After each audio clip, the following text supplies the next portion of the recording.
इचलकरंजी शहरातील कोल्हापूर रोडवर कबनूरजवळ असणाऱ्या गांजवे घरगुती मांसाहारी खानावळीत अज्ञात चोरट्यांनी धाडसी चोरी केली आहे। या चोरीमध्ये हॉटेलसाठी लागणारे भांडी, जेवणाचे साहित्य आणि इतर सामान असा सुमारे 1.5 लाख रुपयांचा मुद्देमाल चोरट्यांनी लंपास केला आहे।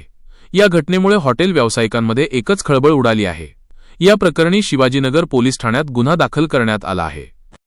इचलकरंजी कोल्हापूर रोडवर कबनूर गावच्या हद्दीत काही दिवसांपूर्वी आकाश गांजवे यांनी गांजवे घरगुती मांसाहारी खानावळ सुरू केली होती। काल सायंकाळी हॉटेल बंद करून ते घरी गेले असता मध्यरात्रीच्या सुमारास अज्ञात चोरट्यांनी हॉटेलचा दरवाजा कडी कोयंडा तोडून आत प्रवेश केला।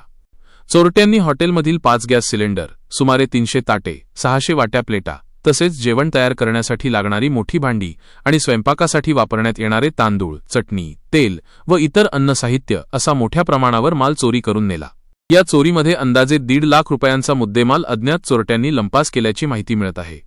विशेष म्हणजे गेल्या काही दिवसांत याच रोडवरील अनेक हॉटेलमध्येही चोरीच्या घटना घडल्याने हॉटेल व्यावसायिकांमध्ये भीतीचे वातावरण निर्माण झाले आहे।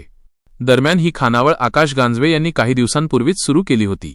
मात्र हॉटेलमधील सर्व साहित्य चोरीला गेल्याने त्यांच्या व्यवसायास मोठा फटका बसला असून त्यांच्यावर उपासमारीची वेळ आली असल्याची भावना त्यांनी व्यक्त केली आहे।